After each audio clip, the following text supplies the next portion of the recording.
Le livre dans lequel j'ai puisé l'extrait, Instant de vie, qui est la traduction de Moments of Being, avec une préface de Viviane Forester qui a beaucoup écrit sur Virginia Woolf.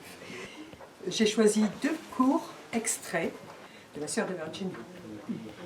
Il y avait près de la porte de la salle à manger une sorte de console où posaient les plats.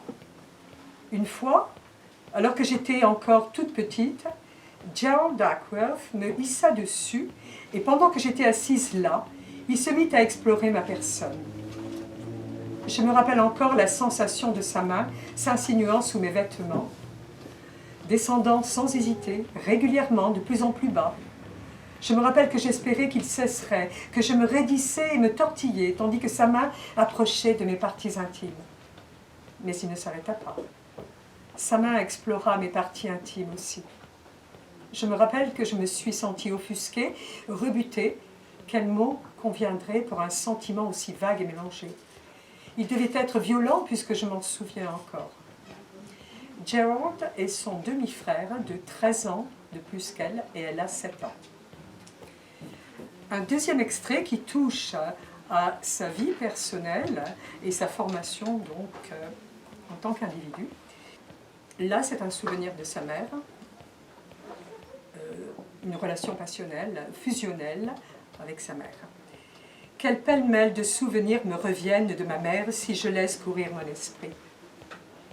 Mais ce sont tous des souvenirs où quelqu'un lui tient compagnie, où elle est entourée, où elle est généralisée, dispersée, omniprésente, où elle est le créateur de ce monde joyeusement peuplé qui tournait si gaiement sur lui-même au centre de mon enfance.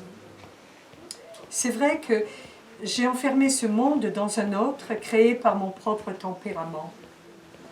C'est vrai que depuis le début, j'ai eu de nombreuses aventures en dehors de ce monde et que je m'en suis souvent très éloignée et que je lui ai beaucoup dissimulé. Mais on y trouvait toujours la vie commune de la famille, très joyeuse, très agitée, regorgeant de monde. Et ma mère en était le centre.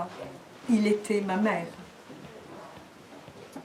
On a eu la preuve le 5 mai 1895, car dès ce jour, il n'en resta plus rien. Je me penchai à la fenêtre le matin de sa mort. Il était à peu près 6 heures, je pense. Je vis le docteur Sutton qui s'éloignait dans la rue, tête baissée et mains nouées derrière le dos. Je vis les pigeons planer, se poser. Je ressentis une impression de calme, de tristesse et d'irrévocable. C'était un matin bleu de printemps, ravissant et tranquille. Voilà qui ramène au sentiment que tout a touché à sa fin.